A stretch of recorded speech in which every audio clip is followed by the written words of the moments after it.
ఈ లోకాసు వార్త 1:5లో వారు యాజకత్వం చేస్తున్నారు. యాజకత్వం అంటే ఎప్పుడు దేవుడు కనపడుతున్నారు, మందిరంలో ఎప్పుడు పరిచర్య చేస్తున్నారు, నీతిగా బ్రతుకుతున్నారు, సకల విధములైన ఆజ్ఞల చొప్పున బ్రతుకుతున్నారు. ఇన్ని చేసి కూడా నోరు మూసుకొని మళ్ళీ దేవుని దగ్గర మౌనంగా ఎదురు చూస్తున్నారు. ఇక్కడ కూడా కొంతమంది నన్ను ప్రశ్నించారు. ఒక అతను ప్రశ్నించాడు, దేవుని స్తోత్రం, అన్నయ్య నేను వాళ్ళందరికంటే నేను బెస్ట్, వాళ్ళందరికంటే నేను చాలా నీతిమంతుడినే. అర్థమైందా? నేను నా కుటుంబం చాలా చాలా నీతి కలిగింది, నా పక్కన ఉన్న వాళ్ళు మాకు సంబంధించిన వాళ్ళు అందరూ పాపులే అన్నట్టు మాట్లాడాడు సార్ నాతో. దేవుని స్తోత్రం.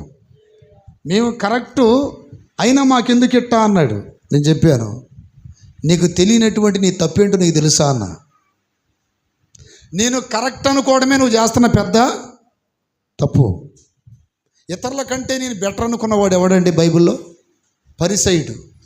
మందిరానికి వెళ్ళి ప్రార్థన చేసేటప్పుడు ఈ సుంకర కంటే కూడా నేను బెటర్ అనుకున్నాడు. దేవుని స్తోత్రం. కానీ సుంకరి పరిసయ్యుడు ప్రార్థనకి వెళ్ళి మందిరంలో ప్రార్థన చేశాడు. పరిసయ్యుడు, సుంకర బయట ఉన్నాడు. పరిసయ్యుని ప్రార్థన దేవుడు అంగీకరించలేదు, దేవునికి ఇష్టంగా లేదు. ఇతగాడేమంటాడు, నేను వారానికి 2 సార్లు ఉపవాసం ఉంటున్నాను, దశమా భాగాలు ఇస్తున్నాను, దొంగలాగలేను, వ్యభిచారలాగలేను. అదిగడుగో బయట ప్రార్థన చేస్తున్నాడు చూడు, వాళ్ళ కూడా లేను. దాని స్తోత్రం. ఇట్లా విమర్శించాడు. దేవుడు ఏమంటున్నాడు తెలుసా? నువ్వు వారానికి 2 సార్లు ఉపవాసం ఉండొచ్చు, దశమ భాగాలు ఇవ్వచ్చు, వ్యభిచారిలాగా లేకపోవచ్చు, దొంగలాగా లేకపోవచ్చు, అదిగో ఆ సొంకరిలాగా కూడా నువ్వు లేకపోవచ్చు. అయినను నువ్వు అతిశయించుకుంటున్నావు, విమర్శిస్తున్నావు, తీర్పు తీరుస్తున్నావు కాబట్టి నీకంటే ఆ బయట ప్రార్థన చేస్తున్న సొంకరే నీతిమంతుడు అన్నాడు. చప్పట్లు కొట్టి కట్టుగా చెప్పండి. హల్లెలూయా. దేవుని దగ్గర మనము ఎన్ని చేసినా జక్కరయ్య ఎలిజబెత్ లాగా మౌనంగా ఉండాల్సిందే. ఆమేన్. నేనేదో లేకపోతే అయ్యా నువ్వు నాకు పిల్లల్ని ఇమ్మంటే లేదు, నేను నీకు పరిచర్య చేయను, నేను లేకపోతే నీ మందిరం ఆగిపోద్ది అనే ఆలోచనలు ఏ రోజన్నా వచ్చాయా? రాలా. ఆయన చిత్తమైనప్పుడు ఇస్తాడు, ఆయన చిత్తమైనప్పుడు చేస్తాడు. అసలు చేయకపోయినా పర్వాలేదు. దేవుని స్తోత్రం. ఇలాంటి వాళ్ళని భక్తులు అంటారు. తను ఆశపడిన దాని కొరకు పోరాడేవాడు, ఆశపడిన దాని కొరకు దైవ సన్నిధికి వచ్చేవాడు స్వార్థపరుడు అంటారు. నాకు ఏది ఇచ్చినా ఇవ్వకపోయినా ఆయన చేతిలో ఉంది. పస్తుంచుతాడో, పోషిస్తాడో, ఆరోగ్యం ఇస్తాడో, మంచాన పడేస్తాడో, మేలు చేస్తాడో, కీడు చేస్తాడో, నా ఆశ నెరవేరుస్తాడో, నెరవేర్చకపోయినా పర్వాలేదు అనుకునేవాడు భక్తుడు. చప్పట్లు కొట్టుగట్టుకెళ్ళి చెప్పండి. నా ఇష్టమే నెరవేరాలి, నేను అనుకున్నదే జరగాలి, అలా జరగకపోతే నీకు సంబంధించినవన్నీ నేను ఆపేస్తాను అనుకుంటే ఇలాంటి వ్యక్తిని ఏమంటారు చెప్పండి మీరు? ఇప్పుడు యాజకుడు కదా, నేను అడుగుతున్నా నాకు ఆ పిల్లలను నాకు ఎందుకు ఇవ్వట్లేదు, అందుకని నేను మందిరంలో ఏం చేయను, యాజకత్వం చేయను. ఎంత నీతిగా యథార్థంగా అలా ఎలా ఉంటున్నావు, మాకు ఎందుకని చెయ్యవు అని ఏ రోజైనా జక్కరయ్యకి ఎలిజబెత్కి ఆలోచన వచ్చిందా? ఈ రోజున మీరు కూడా దేవుణ్ణి ప్రశ్నించకూడదు, కానీ దేవుని కార్యము కొరకు కనిపెట్టి ఎదురు చూడాలి. వాళ్ళకి ఇల్లు ఇచ్చావు, మాకు ఇల్లు లేదు. ఏంటి దేవుడా, మేము వారం మందిరానికి రావట్లేదా, నేను స్తుతించట్లేదా అనకూడదు. వాళ్ళకి మంచి బైక్ ఇచ్చావు, మాకు బైక్ లేదు అనకూడదు. వాళ్ళకి అది ఇచ్చావు, ఇది ఇచ్చావు, నాకెందుకు ఇవని అడగకూడదు. నీ చిత్తమే నా జీవితంలో జరుగునుగాక. చెప్పండి, నీ చిత్తమే నా జీవితంలో జరుగునుగాక అన్నప్పుడు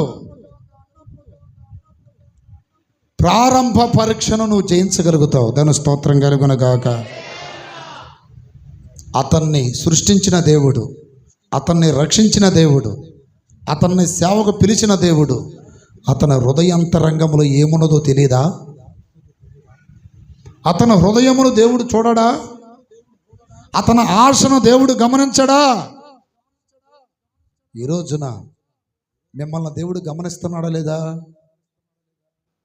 ఈరోజు దేవుడు మీరు ఆలోచిస్తున్న ఆలోచనలు గమనిస్తున్నాడా లేదా? పిల్లలకి ఏం కావాలో తల్లిదండ్రులు ఎలా ఎరుగునో మనం చెప్పక మునిపే, అడగక మునిపే అద్భుతాలు చేసే దేవుడు మన దేవుడు. అయితే ప్రారంభ పరీక్షలో ఎప్పుడైనా ఇదిగో ఈ అబ్రహాం లాగా మనం దేవుణ్ణి క్వశ్చన్ వేయడానికి తెగించకూడదు. నువ్వు అనుకున్నవి దేవుడు చేస్తే, నువ్వు అనుకోనవి దేవుడు చేయకపోతే, అప్పుడే తినిపెట్లారా, నువ్వు అనుకున్నవి జరిగినంతకాలం దేవుణ్ణి వెంబడిస్తావు. నువ్వు అనుకున్నవి జరగకపోతే దేవుణ్ణి విడిచిపెట్టేస్తావు. కానీ నేను అనుకున్నవి, దేవుడు అనుకున్నవి, నేను ఆశపడుతున్నవి, దేవుడు కోరుకుంటున్నవి ఏదైనా ఆయన చిత్త ప్రకారమే నా జీవితంలో జరగాలి. కానీ నాకంటూ ఏరే సొంత ఆలోచన లేదన్నప్పుడు మాత్రమే మన జీవితంలో బెస్ట్ కార్యాలు, గ్రేట్ మిరాకల్స్ దేవుడు చేయగలడు. దేవుని స్తోత్రం. పూర్తిగా ఎవరి మీద ఆధారపడాలి? మనం దేవుని మీద ఆధారపడాలి. చేతులు పైకి ఎత్తి గడుగలు చెప్పండి. నీకు బాగా సహాయం చేసేవాళ్ళు ఏదో ఒక రోజు నేను బెదిరిస్తారు. నేనుంటేనే కదా నీకు గతి అని. నీకు బాగా ఉపయోగపడే వాళ్ళు మధ్యలో హ్యాండ్ ఇస్తారు. నీకు నువ్వు అనుకుంటావు, చాలా నమ్ముతావు వాళ్ళని, వాళ్ళు మధ్యలో హ్యాండ్ ఇస్తారు. నీకు ఇలా చేస్తారని నేను అనుకోలేదే అనుకుంటావు. దేవుని స్తోత్రం. కొన్ని సందర్భాల్లో నీతో ఉన్న వాళ్ళని కూడా దేవుడు తీసేస్తాడు. నీ పక్కన ఉన్న వాళ్ళని కూడా తీసేస్తాడు. నీకెంతో మేలు చేసిన వాళ్ళు కూడా దూరం అయిపోతారు.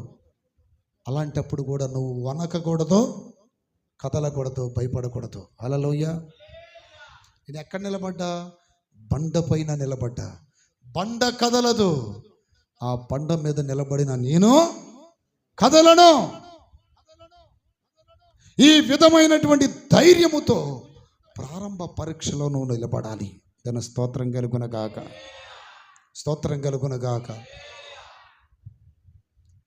ప్రార్థన చేసే వాళ్ళకి ఎక్కువ శోధనలు వస్తాయి. గుర్తుపెట్టుకోండి. ప్రార్థన చేసే వాళ్ళకే ఎక్కువ శోధనలు, ప్రార్థన చేసే వాళ్ళకి ఎక్కువ విజయాలు, ప్రార్థన చేసే వాళ్ళకి ఎక్కువ పరీక్షలు కూడా వస్తాయి.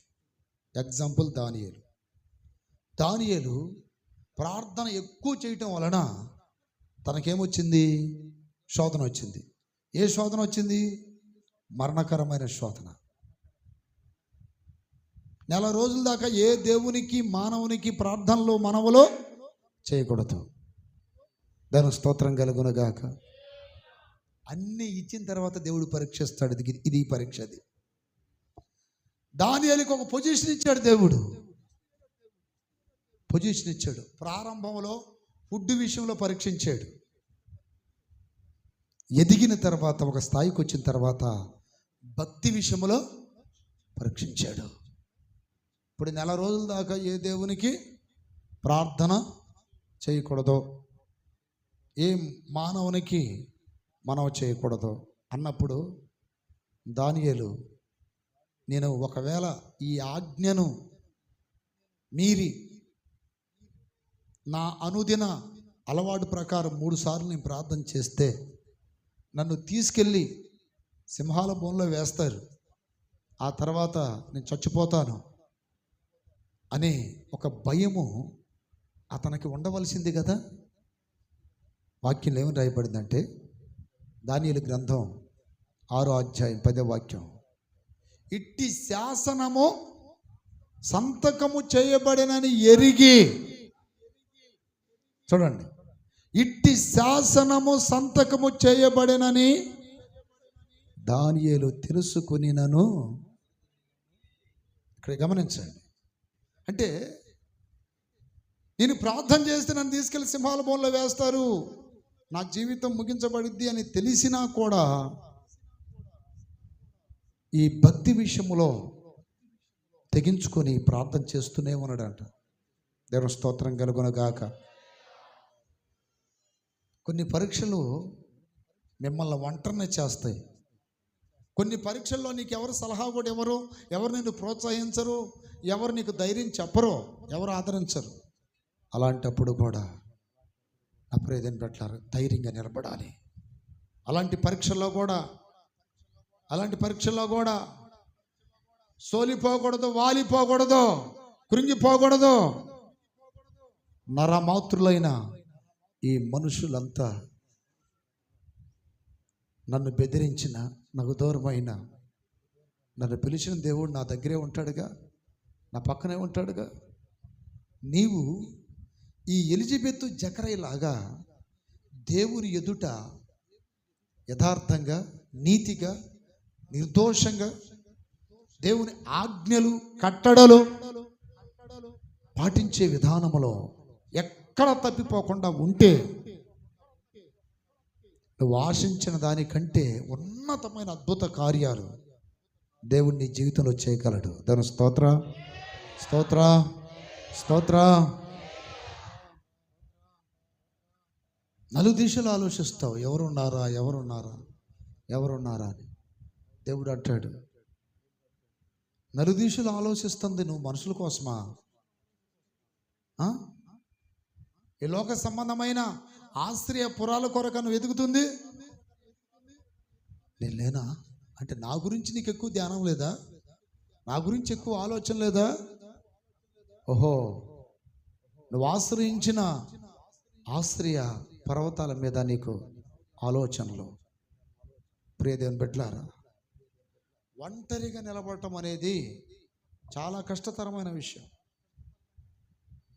ఇప్పుడు దానియేలు సింహాల బోన్లో వేయబడినప్పుడు దానియేలు అనుకుంటాడేమో, ఒకవేళ ఏముంది, ఒక నెల రోజులు ప్రార్థన చేయకపోతే ఏమైంది, దేవుడికి ఏదో ఒకటి చెప్పుకోవచ్చు కదా, అయ్యా శోధన వచ్చింది అయ్యా, అందుకే ప్రార్థన చేయలేదులే అయ్యా అంటే పోద్దిగా. దానియేలుకు తెలుసు దేవుడు నన్ను ఏం చేస్తున్నాడు, పరీక్షిస్తున్నాడు. దేవుని స్తోత్రం. అవకాశాలు అన్నీ బాగున్నప్పుడు భక్తి చేయటం అనేది అది పరీక్ష లేని భక్తి. అవకాశాలు, పరిస్థితులు ప్రతికూలంగా ఉన్నప్పుడు కూడా నువ్వు భక్తి చేయగలిగితే అది యథార్థమైన భక్తి.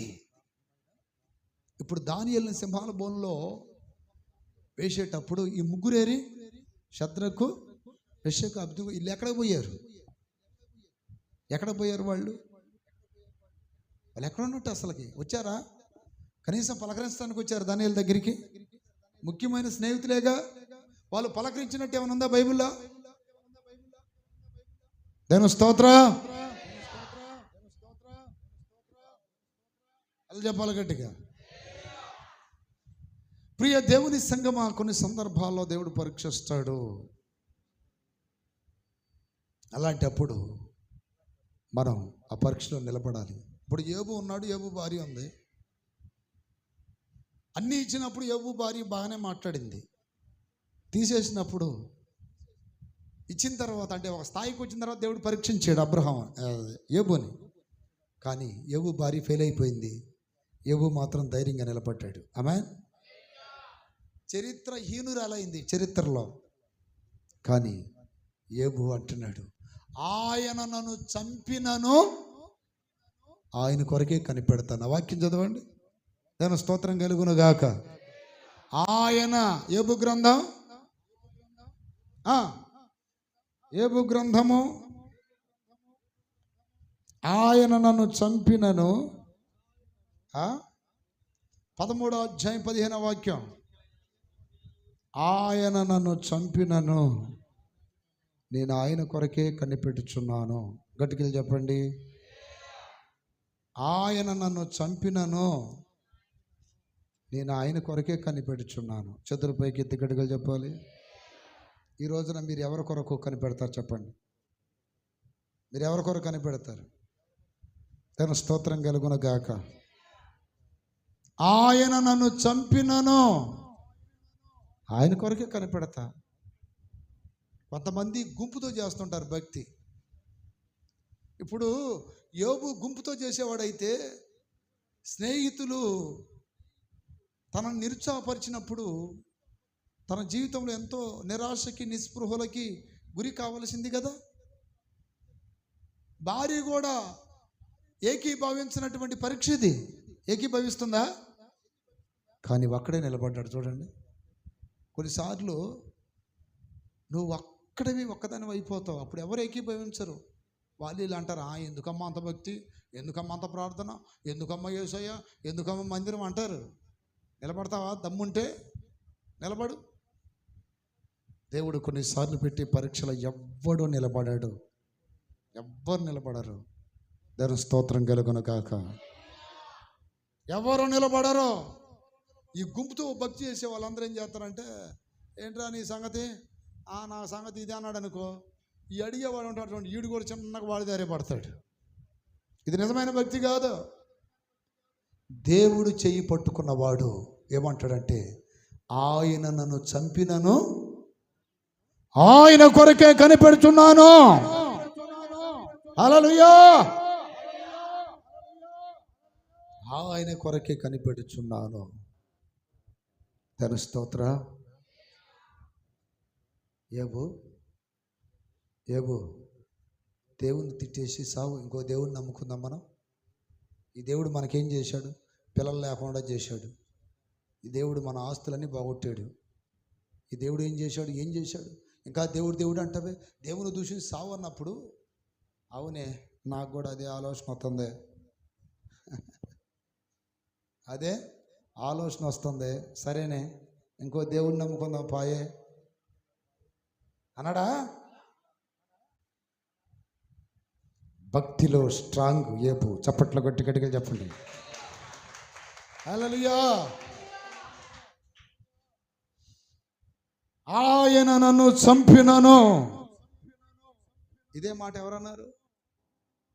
షద్రకు, మెషకు, అబేద్నెగోలు వాళ్ళు కూడా ఏమన్నారు? రాజా, మేము సేవించుచున్న దేవుడు వేడిమి గల ఈ అగ్నిగుండములో నుండి తప్పించుటకు సమర్థుడు. ఒకవేళ ఆయన రక్షింపకపోయినా, ఆ మాట చూడండి, ఆయన రక్షింపకపోయినా మేము ఈ బొమ్మకి మ్రొక్కము. తీర్మానాలు చూడండి భక్తులారా. ఏబు అంటున్నాడు, ఆయన నన్ను చంపినా ఆయనకెళ్ళే కనిపెడతా. ఇక్కడ షద్రకు, మెషకు, అబేద్నెగోలు అంటున్నారు, ఆయన మమ్మల్ని రక్షింపకపోయినా ఈ బొమ్మకు మాత్రం మేము మొక్క. పౌలు కూడా అంటాడు, నా మట్టుకైతే బతుకుట క్రీస్తే, చావైనా నాకు లాభమే. ఈ రోజున దేవుడు ఎలాంటి భక్తుల కొరకు ఎదురు చూస్తున్నాడు? చావైనా, బ్రతుకైనా, మేలైనా, కీడైనా నా కొరకే, నా చిత్తానికే అప్పగించుకున్న వారి కొరకు, కనిపెట్టే వారి కొరకే నేను ఎదురు చూస్తున్నాను. దాని స్తోత్రం కలుగును గాక. నేను సేవకు తీర్మానం చేసుకొని వచ్చినప్పుడు అదే నా నిర్ణయం, ఇప్పుడు కూడా అదే. దాని స్తోత్రం. విశ్వాసులు కొంతమంది అది ఇదని నన్ను బెదిరించిన నేను బెదరను. కొంతమంది ఈ వాక్యం సరిగా తెలియని వాళ్ళు అదన్నా ఇదన్నా అని కొద్దిగా బెదిరించినట్టు మాట్లాడతారు. నేను మనసులో అనుకుంటా, నన్ను పిలిచింది ఆయన కదరా, మీరు కాదు కదా. దాని స్తోత్రం. మీరెవరో మధ్యలో వచ్చిన వాళ్ళు మధ్యలోనే పోతారు. హల్లెలూయా. కడ వరకు నాతో ఉండేది ఎవరు? పోతారంటే మీరు ఏదో బయటికి పోతారని కాదు, శాశ్వతంగా ఉంటారా? ఏదో ఒకరి దినాన ఈ లోకాన్ని వదిలిపెట్టి పోవాల్సిందే కదా. ఆయన నన్ను చంపినను. దాని స్తోత్రం. ఇప్పుడు యోబు భార్య మధ్యలో వచ్చిందా? యోబు పుట్టినప్పుడే వచ్చిందా? యోబు పిల్లలు మధ్యలో వచ్చారా? పుట్టినప్పుడే వచ్చారా ఆయనతో పాటు? దేవుడు మనతో శాశ్వతమైన బంధముతో ఉండేది. దేవుని స్తోత్రం కలుగును గాక. నేను మీకు చెప్పబోయే విషయం ఏంటంటే, కొన్నిసార్లు మీరు స్థిరపడిన తర్వాత మీకు భయంకరమైన పరీక్షలు వస్తాయి. అయినను ఆ జక్కరయ్య ఎలిజబెత్ లాగా మీరు ఎదురు చూస్తూనే ఉండాలి. మీరు కొన్నిసార్లు అన్నయ్య కొన్ని ఇబ్బందులు అన్నయ్య, మాకు కొంచెం నీ సందర్భంలో శరీరం కూడా సహకరించట్లేదు అన్నయ్య, చాలా బాధలు. నేను మీ అందరూ చెప్తున్నాను, ఓపిక పట్టండి, కొంచెం మీకు టైం వస్తుంది, ఆగండి. హల్లెలూయా. కానీ భరించు. కానీ అట్టని నీతిని వదలొద్దు, యథార్థత వదలొద్దు. ఈడ్చుకుంటూ అట్టాగే దైవ సన్నిధికి రా, భరించుకుంటూ అట్టాగే దైవ సన్నిధిలో నిలబడు, ఓర్చుకుంటూ అట్టనే నిలబడు. చూస్తున్నాడు ఆయన. ఆమేన్. కనిపడుతున్నాడు ఆయన. ఆయన బిడ్డలను ఆయన సిగ్గుపరచడు. చప్పట్ల కొట్టి కట్టుకలు చెప్పండి. ఆయన బిడ్డలని ఆయన తలదించుకోనివ్వడు. ఆయన బిడ్డలని హేళనలకి నవ్వుతాలకు అప్పగించి సంబరపడిపోడు. స్తోత్ర. ఏ రాజు అయితే దానియేలుని సింహాల బోన్లో వేశాడో అదే రాజు వచ్చి దానియేలు కాళ్ళు పట్టుకున్నాడు. ఏ రాజు అయితే షడ్రకు మేషకు అబ్దెనగోలని అగ్నిగుండములో వేయించాడో అదే రాజు వచ్చి వాళ్ళ కాళ్ళు పట్టుకున్నాడు. ఏ వ్యక్తి అయితే ఈరోజు మీ మీద రకరకాలుగా మాట్లాడుతున్నారో, ఏ వ్యక్తులైతే మిమ్మల్ని తోలనాడి అనేక మాటలతో గుచ్చి నొప్పించి మిమ్మల్ని రకరకాలుగా ఇబ్బంది పెడుతున్నారో, ఒక దినాన వాళ్ళని మీ కాళ్ళ దగ్గర పడేస్తాడు దేవుడు. చప్పట్ల గట్టి గట్టిగా చెప్పండి. మీ కాళ్ళ దగ్గర పడేసే రోజు వస్తుంది. ఆగండి, భయపడవద్దు. స్తోత్ర. పెదవులు విరుస్తారు, కొంతమంది తోలనాడుతారు. నేను మీకు చెప్పబోయే విషయం ఏంటంటే, ఈ జకర ఎలిజబెత్ యవ్వన కాలం నుండి ఎంతమందితో నిందలపడ్డారు, ఎంతమందితో అవమానపరచబడ్డారు, ఎంతమందితో బాధను అనుభవించారు. ఏ పెళ్ళికి వెళ్ళినా శుభకార్యాలకు వెళ్ళినా, మీకు పిల్లలు లేరా, మీరు మందిరంలో సేవ చేస్తున్నారుగా, ఆ దేవుడు కనికరించలేదా? అదిగాక పాస్టర్లకి జరగకపోతే ఎట్లాంటి భయంకరమైన శోధన ఉంటుంది. సేవకులకి శోధన కాదు, వేదన ఉంటుంది. పాస్టర్ గారికి ఏదైనా జరిగితేనే కదా ఇతరులకు చెప్పగలిగేది. ఆయనకే జరగకపోతే రకరకాల ప్రశ్నలు వేస్తారు. దాని స్తోత్రం. డిఎల్ మూడి అని ఒక గొప్ప దైవజనుడు ఉన్నాడు. ఆయన ద్వారా ఎన్నో సభలు ఏర్పాటు చేయబడ్డాయి. లక్షల మందిని ప్రభు తిప్పిన దైవజనుడు ఆయన. ఆయన ఒక దినాన్ని ఇంటికి పోగానే ఆయన ఇల్లు మొత్తం కాలిపోయిందంట. ఆయన చేతిలో ఉన్న బైబిల్ ఒక్కటి తప్ప, కట్టుకున్న డ్రెస్సు తప్ప మొత్తం కాలిపోయింది. ఈ మీడియా వాళ్ళు, తెలిసిన వాళ్ళు వచ్చి, సార్ మీరు ప్రపంచంలోనే గొప్ప స్వార్థికులు, మీరు మీ మీటింగ్కి పెడితే వేల లక్షల మంది జనం వస్తారు మిమ్మల్ని చూడటానికి. మీ ద్వారా ఎంతోమంది రక్షణ పొందారు, ఎన్నో మేలులు పొందారు, స్వస్థతలు పొందారు. ఈ రోజున మీకు ఇలాంటి పరిస్థితి రావటం ఏంటండి అని అంటే ఆయన ఒకటే మాట అన్నాడు, దేవుడే ఇచ్చాడు, తీసుకుని పోయాడు. ఆయన నామానికే మహిమ కలుగును గాక. గుర్తుపెట్టుకోండి, ఇవన్నీ తీసుకెళ్ళారని కాలిపోయినాయని నాకు బాధ లేదు. నాకు ఇదిగో ఈ పరిశుద్ధ గ్రంథం ఒకటి మిగిలింది. నా గుండెల్లో ఆయన నిలబెట్టిన ధైర్యం ఒకటి ఉంది. ఇంతకంటే దేవుడు నాకు ఇంకా ఎక్కువ ఇస్తాడు. చప్పట్లు కొట్టి గట్టిగా చెప్పండి. ఇంతకంటే ఎక్కువ ఇస్తాడు. మీరు చూద్దు రాగండి. ఇది ఎందుకు వచ్చిందని నేను దేవుణ్ణి ప్రశ్నించను, ఎందుకు ఇలా జరుగుతుందని నేను ప్రశ్నించను. ఆయన ఇష్టం. దాని స్తోత్రం. డిజిఎస్ దినకర్ణ అని ఒక పేరుగాంచిన ఒక సువార్థికుడు మెడ్రాస్లో ఉంటాడు. నా ప్రియమైన బిడ్డలారా, యేసు పిలుచుచున్నాడు, జీసస్ కాల్స్ అని ఉంటుంది వాళ్ళ సంస్థ. ఆయన తెలిసిన వాళ్ళు మీకు తెలియచ్చేమో, దినకరణ గారు తెలీదా? ఆయన బాగా పేరుగాంచిన ఆయన. ఒక దినాన్ని యాక్సిడెంట్లో, ఒక కారులో వెళ్తున్నప్పుడు యాక్సిడెంట్లో కుమార్తె చచ్చిపోయింది. ఆ కుమార్తె అంటే ఆయనకి ప్రాణం చనిపోయింది. చనిపోయినప్పుడు ఆయన ఇక నాకు సేవ వద్దు, ఏమొద్దు, నేను ఇష్టమైంది దేవుడు తీసుకెళ్ళిపోయాడు అని, ఆయన గత కాలంలో బ్యాంక్ మేనేజర్ అనమాట. దేవుడు పిలుపు మేరకు ఉద్యోగాన్ని వదిలి దేవుడు ఇచ్చిన భారాన్ని బట్టి సువార్త చెబుతుంటాడు. దేవుని స్తోత్రం. డీజీఎస్ దినకరణ అంటే మీకే తెలియదు, ఇంకందరికీ తెలుసు. ఆయన ప్రతి క్రైస్తవుడికి తెలుసు డీజీఎస్ దినకరణ గారు అంటే. అది చెప్పండి గట్టిగా.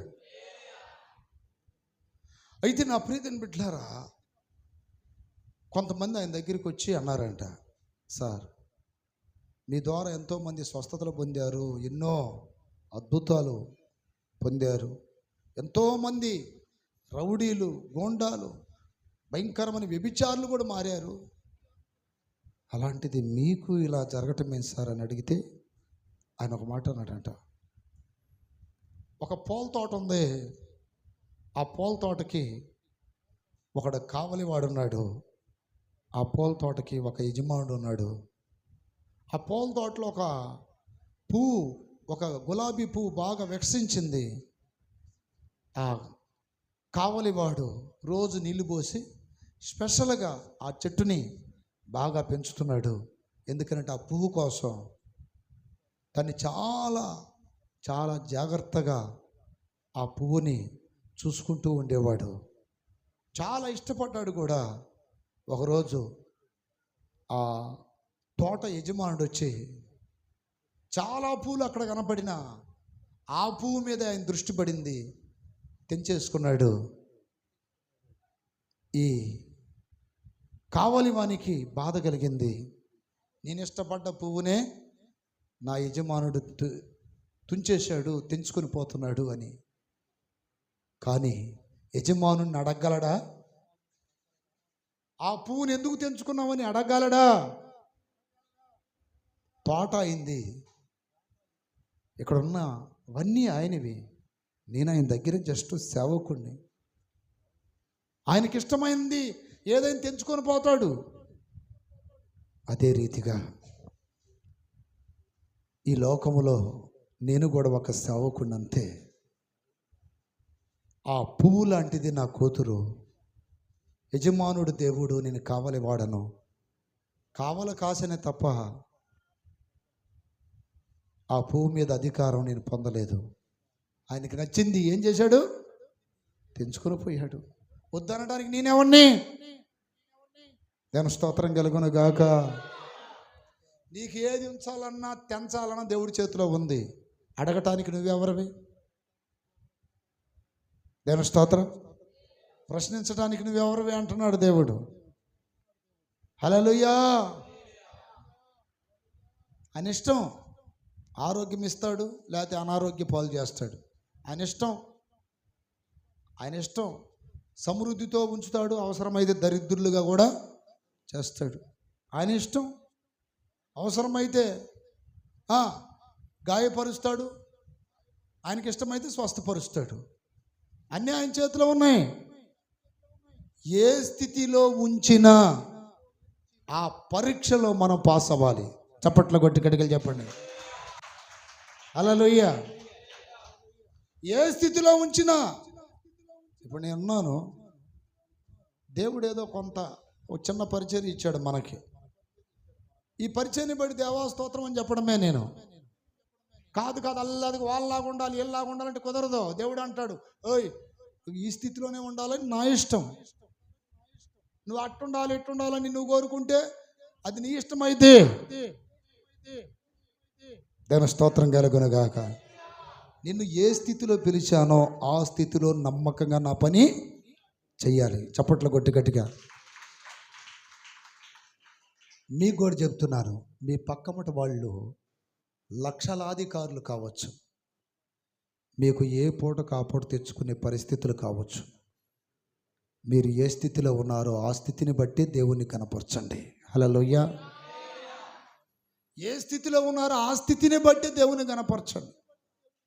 ఆ ఉన్న వాళ్ళని చూసి అలా ఎందుకు ఉండలేకపోయాము అని బాధపడమాకండి. ఒకటే మాట చెప్పండి, దేవుడు మాకు ఏ స్థితి ఇస్తే ఆ స్థితిలోనే దేవుని కనపరుస్తాం. హల్లెలూయా. ఆ స్థితిలోనే. మేమేదో మేళ్ళు మిద్దులు కట్టుకోవాలని మాకు ఆలోచన ఏం లేదు. దేవుడు మాకు ఇది ఇచ్చాడు, స్తోత్రం. నేను అదే అనుకుంటా, దేవుడు ఏదో మాకు 13 సంఘాలు ఇచ్చాడు, ఏదో కొంతమంది సేవకులను ఇచ్చాడు. నేనేదో అల్లా ఓసన్నా మందిరమో ఏ పెంతుకొస్తో నేను చూసుకోనుగా. నాకు అప్పగించింది నేను చేయడమే, వాళ్ళతో నాకేం పని? దేవుని స్తోత్రాలు చెప్పండి. అర్థమైంది? వీళ్ళందరితో నాకేం పని? దేవుడు నన్ను ఏ స్థితిలో నిలబెడితే దాంట్లో నమ్మకంగా నేను దేవుడి పని చెయ్యాలి. దాని స్తోత్రం కలుగునగాక. ఆయన చిత్తం అయితే చేస్తాడేమో. అసలు వాళ్ళలాగా అనుకోవాల్సిన అవసరం ఏంటి? అర్థమైంది మీకు? అట్లాగే మీరు కూడా ఒకరిలాగా అనుకోవాల్సిన అవసరం ఉందా? దేవుడు ఏదో మీకు పిల్లల్ని ఇచ్చాడు, చిన్న కుటుంబం ఇచ్చాడు, దాన్ని బట్టి దేవుని స్తుతించండి. లేని దానిని ఆశ పడినప్పుడే వేదన స్టార్ట్ అయింది. లేని దాన్ని కోరుకున్నప్పుడే నిరాశ నిస్పృహలు కలుగుతాయి. దేవుని స్తోత్రం కలుగును కాక. నాకు అది లేదే, ఇది లేదే, ఇది లేదే, అదిగో మా తమ్ముడికి, మా అన్నకుందే, అదిగో వాళ్ళకుందే. అసలు వాళ్ళని ఎందుకు చూస్తావు? నువ్వు చూడాల్సిన దేవుణ్ణి. దేవుడు అంటాడు, నన్ను నేను కదా నీకు ఏదైనా చేసేది. నేను నడిపించే మార్గములో నువ్వు నడు. నీ పైన దృష్టి ఉంచి నీకు ఉపదేశం ఇచ్చి నీవు నడవలసిన మార్గములో నిన్ను నడిపిస్తాను. ఒకసారి ఇట నెత్తిమి చేపెట్టుకోండి తల మీద. నా పైన దృష్టి ఉంచి నాకు ఉపదేశము చేసి నేను నడవలసిన త్రోవలో నన్ను నడిపించు ప్రభువా. నేను నడవలసిన త్రోవలలో నన్ను నడిపించు ప్రభువా. హల్లెలూయా. నేను నడవలసిన త్రోవలో నన్ను నడిపించయ్యా. దాని స్తోత్ర.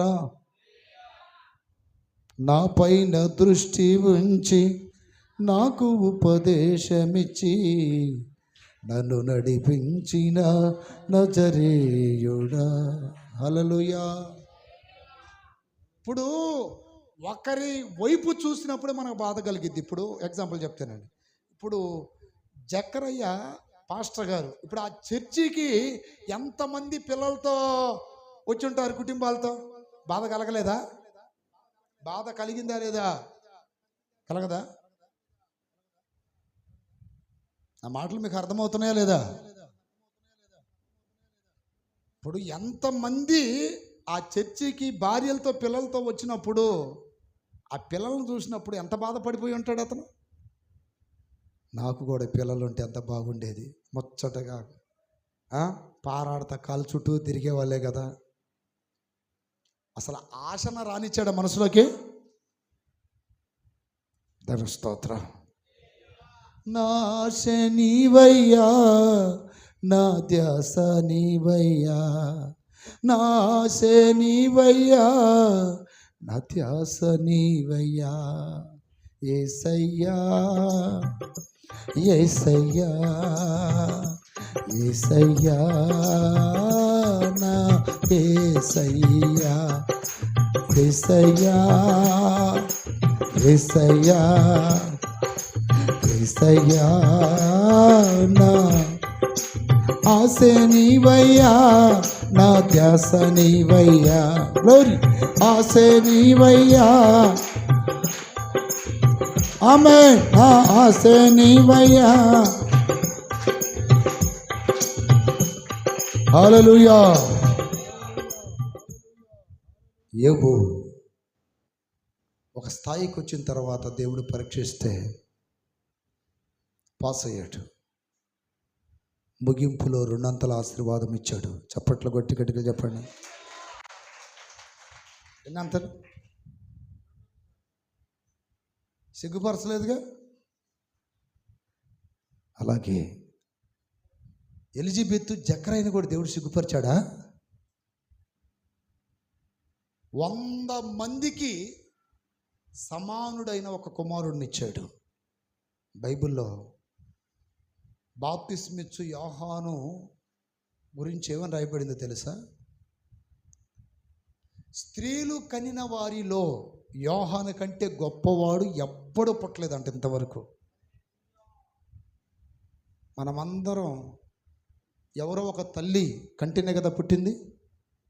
ప్రపంచంలో ఎంతమంది కనబడ్డారో అంతమందిలో బాప్తిస్మిచ్చు యోహాను కంటే ఎవరు గొప్పవాళ్ళు కాదంట. వాక్యం చెప్తుంది, చదవండి. మత్తయి సువార్త, దేవుని స్తోత్రం కలుగును గాక, 11వ అధ్యాయం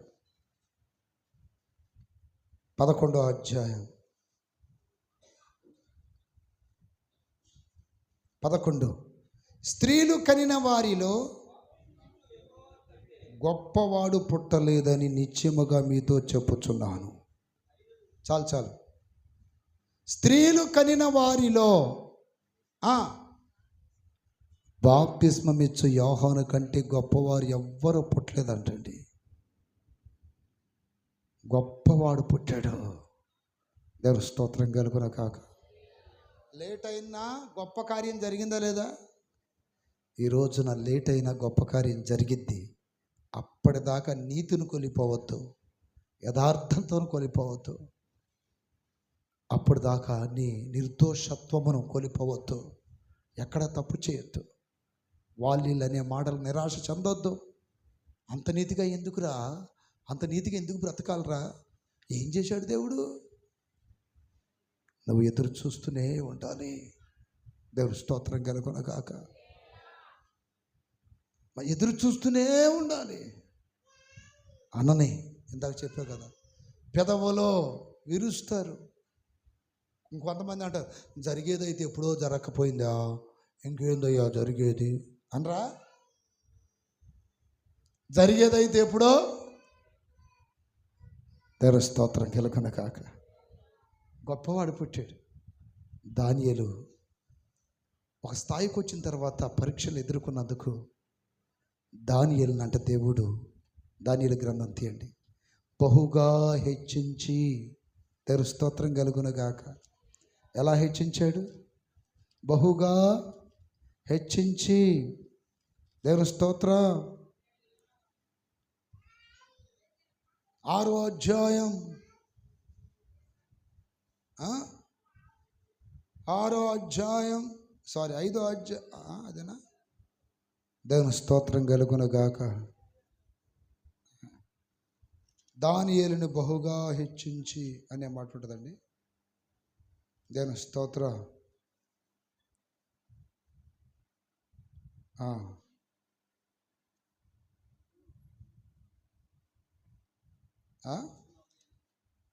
అది అప్పుడు కాదు, శోధన ఎదుర్కొన్న తర్వాత. దేవుని స్తోత్రం కలుగును గాక.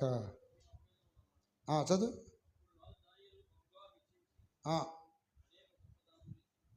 2:48. ఓకే. ఇక్కడ సింహాల శోధన ఎదుర్కొన్న తర్వాత ఇంకోటి ఉంది, దీవెన. 6:28.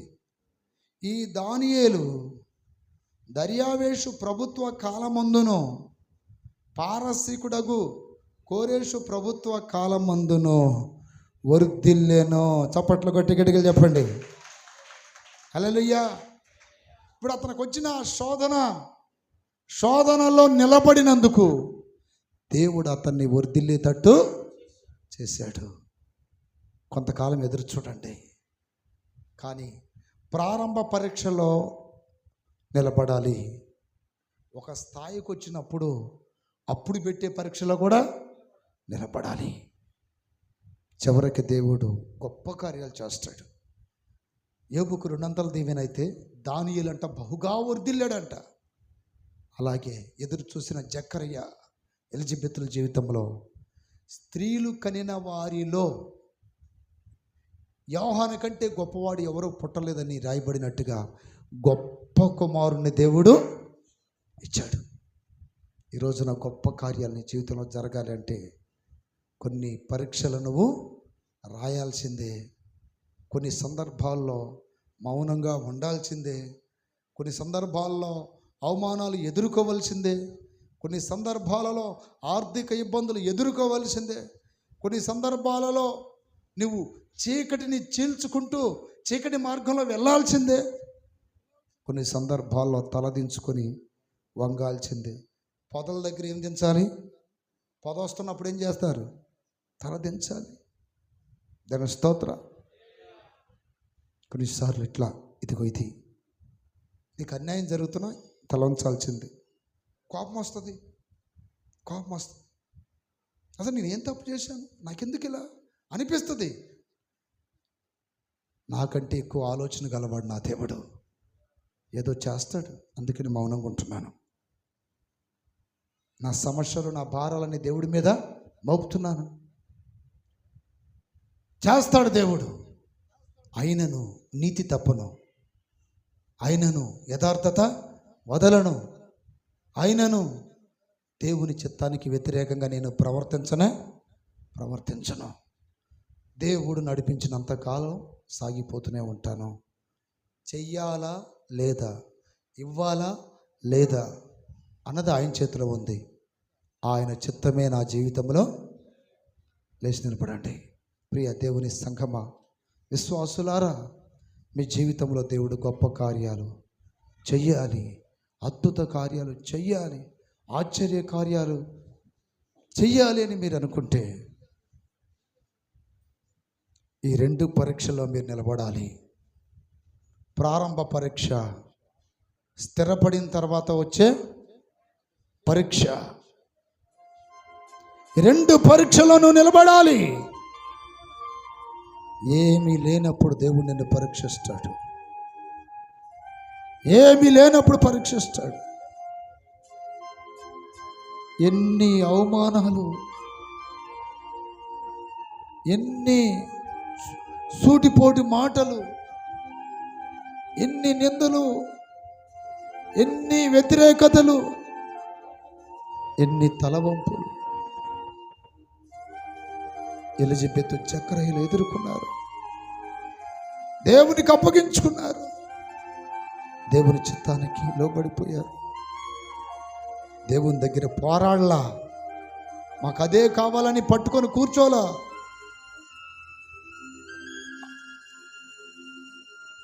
స్తోత్రం, స్తోత్రం, స్తోత్రం, స్తోత్రం. దానియేలు దేవునితో పోరాడలా. నీ చిత్తం జరుగును కాక నీ దేవునికి అప్పగించుకున్నాడు. యోబు దేవునితో పోరాడలా. ఆయన నన్ను చంపినాను, ఆయన కొరకే కనిపెడతాను, ఆయన నన్ను సింహాల బోరుకు అప్పగిస్తే వెళ్ళిపోతాను, ఆయన నన్ను అగ్నిగుండానికి అప్పగిస్తే వెళ్ళిపోతాను, ఆయన నన్ను ఏమి లేని వాడిగా చేస్తే భరిస్తాను, ఓపిక పడతాను, ఆయన నన్ను దుఃఖానికి కీడులకి గురి చేస్తే భరిస్తాను.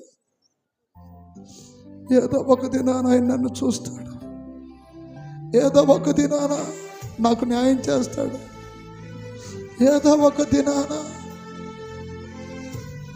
నా జీవితంలో గొప్ప కార్యాలు చేస్తాడు ఆయన.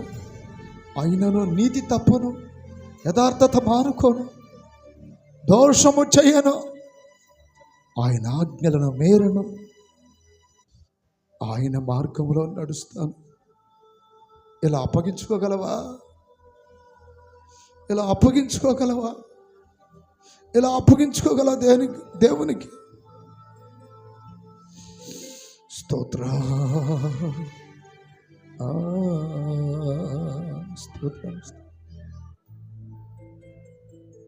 పరిస్థితులు భారమైనా, అన్ని వ్యతిరేకమైన నిందలు, యోర్ధానుల ప్రవహించిన కల్వరిలో రూపము ధ్యానించి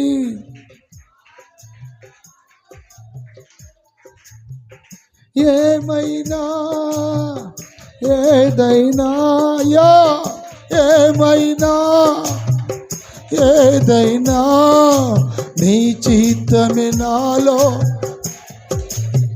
అయ్యా నా జీవితం నీ కృపపైనే ఆధారపడి ఉన్నది. నా మనసంతా నీ మీదనే ఆనుకొనుచున్నది. ఏమైనా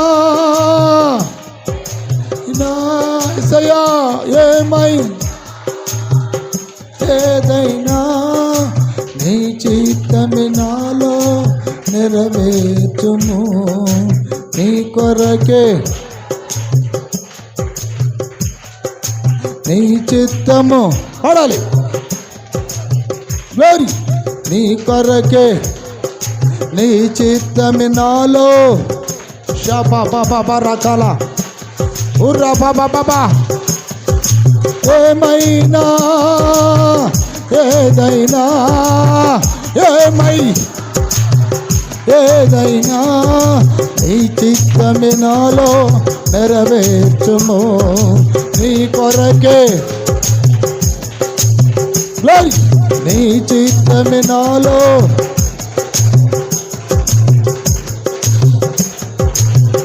ఇంచుము. నా జీవితం నీ కృపపైనే